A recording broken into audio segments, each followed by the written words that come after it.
Hi hello नमस्कार. मी सुवर्णाच home किचनमध्ये परत एकदा तुमचं अगदी मनापासून स्वागत. आज आपण खूप छान अशी रेसिपी बघणार आहोत. ती म्हणजे एक रानभाजीची रेसिपी आहे. ती म्हणजे खुरसणी. तर बघा, इथे मला वाट्यावरच मिळाले आहे. ही भाजी ना पावसाळ्यातच येते आणि ह्या भाजीचं महत्त्व म्हणजे वात खूप कमी होतो या भाजीने आणि पावसाळ्यात बऱ्याच जणांना वाताचा त्रास होतो.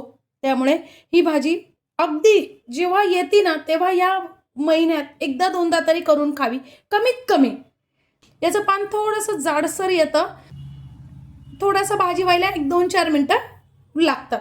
जर देठ असतील ना ते काढून टाकायचे आहेत आणि काही खराब पानं असतील ते पण आपल्याला काढून टाकायचे आहेत. माती जास्ती असण्याची शक्यता असते, म्हणून आपल्याला काय करायचंय, बाजारातून आणल्यानंतर पहिले भाजी स्वच्छ अशी मोठ्या पातेल्यात घेऊन ती 1-2 ते 3 मिनिटं भाजी ठेवायची आहे बुडून, म्हणजे त्यातली माती सगळी निघून जाते.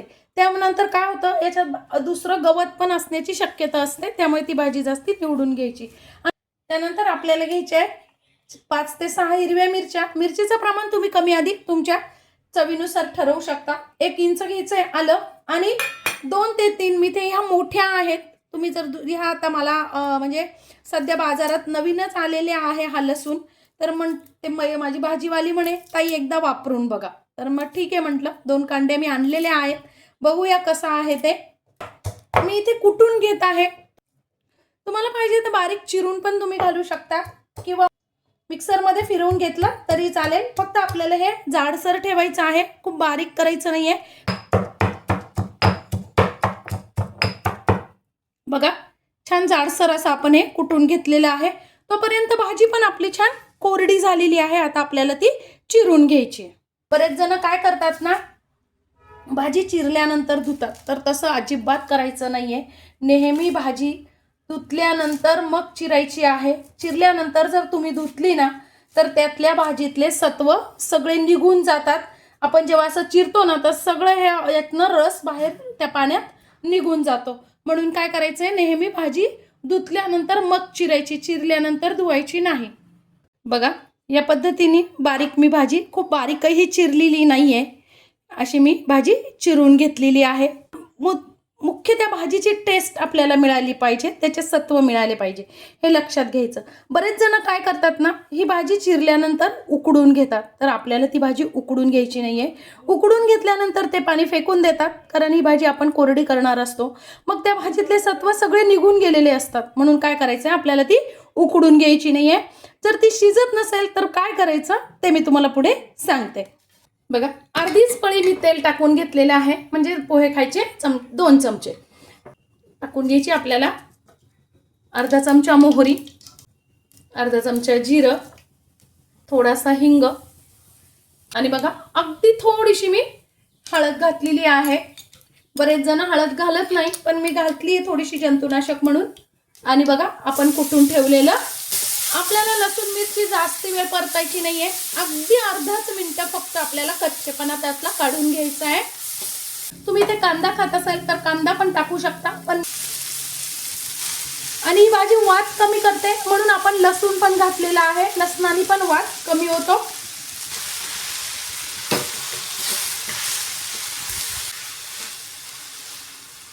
आता मी मग सांगितलं तुम्हाला की आपण भाजी उकडून घ्यायची नाहीये, पण मग भाजी शिजायला पण पाहिजे. मग काय करायचं आहे, आपल्याला थोडासा असा पाण्याचा शिपका देऊन घ्यायचा आहे. बघा, या पद्धतीने, म्हणजे भाजी छान आपली शिजली जाते. खूप पाणी टाकायची गरज नाही, चवीनुसार टाकून घ्यायचं आहे. मीठ मी ते अगदी अर्धा ते पाऊण चमचा मीठ टाकलेलं आहे, कारण काय होतं, ही भाजी शिजून थोडी होते. आणि आता गॅस बारीक करून आपल्याला काय करायचं आहे, भाजीच्या वरती ताट ठेवायचं आहे आणि ताटात अशा पद्धतीने पाणी ठेवायचं आहे. भाजीचं पान जाड असतं ना, तर या पद्धतीने जर केलं ना तर वरतून पण भाजीला छान वाफ लागते आणि आपली भाजी पटकन शिजते. आणि जर तुम्हाला असं वाटलं की पाणी आतलं आटून गेलेलं आहे, तर तुम्ही हेच गरम पाणी भाजीत टाकलं तर भाजी पटकन आणि मस्त शिजते. आता भाजी छान आपल्याला 3 ते 4 मिनिटं वाफवून घ्यायची.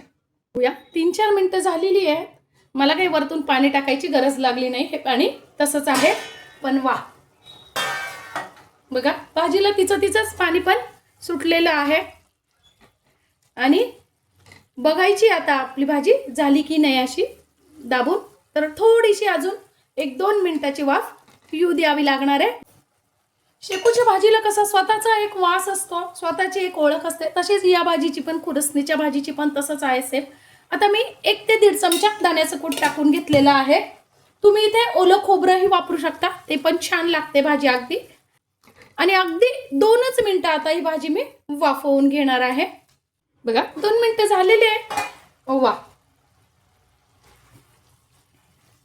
बघा किती छान अशी आपली भाजी, एक रानभाजी पौष्टिक अशी, वात अगदी लगेचच कमी होतो या भाजीने. तर बघा मस्त अशी आपली भाजी तयार आहे.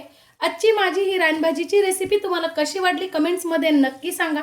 तुम्हाला अजून कुठली रानभाजीची रेसिपी पाहिजे असेल तेही सांगा. चॅनलवर नवीन असाल तर चॅनलला लाईक, सबस्क्राईब आणि शेअर करा. धन्यवाद.